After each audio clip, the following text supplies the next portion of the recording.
Os astecas também eram chamados de mexicas, por isso que o atual país se chama México. A civilização asteca se estabeleceu na região central do México, fixando-se em terras perto do lago Texcoco no ano de 1325. Nesse local, fundaram sua capital, a cidade de Tenochtitlan.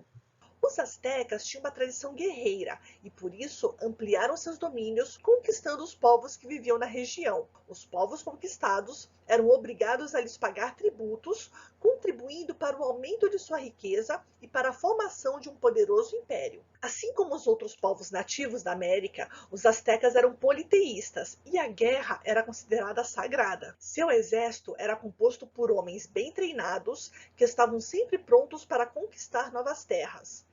Essa conquista, no entanto, podia ser feita por meio de acordos entre os astecas e líderes da região a ser dominada. Se o acordo não fosse aceito, o exército asteca atacava a região, tomando-a à força. Caso aceitassem, os habitantes locais deveriam se submeter ao domínio asteca, pagando-lhes tributos. Essa tributação podia ser paga em penas, plumas, jade, ouro, prata, milho ou cacau.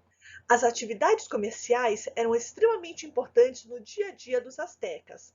Em cidades como Tenochtitlan, existiam grandes mercados onde as pessoas trocavam diversos produtos. Como não havia dinheiro, grãos de cacau podiam ser utilizados como moeda de troca. Tecidos, milho, penas, plumas, objetos de cerâmica eram alguns dos produtos que podiam ser trocados no mercado. As pessoas pobres da sociedade asteca ofereciam sua força de trabalho em troca dos produtos que necessitavam. Prisioneiros capturados em guerras eram vendidos como escravos nesses mercados. Na época que os espanhóis chegaram na região do México, a cidade de Tenochtitlan, atual cidade do México, era maior e mais populosa que qualquer cidade europeia, além de ter distribuição de água e ruas pavimentadas, coisa que raras cidades europeias tinham. Mas, apesar de todo o desenvolvimento do Império Azteca, os espanhóis contaram com dois elementos para conquistar os astecas. Os nativos acreditaram que os espanhóis fossem enviados do deus Quetzalcoatl, o que facilitou os primeiros contatos, que foram amistosos. Mas, mesmo depois que o mal-entendido se desfez, os povos litorâneos, dominados pelos astecas, acreditaram que esses forasteiros os ajudariam a se livrar do domínio asteca e, de bom grado, os ajudaram a chegar na capital.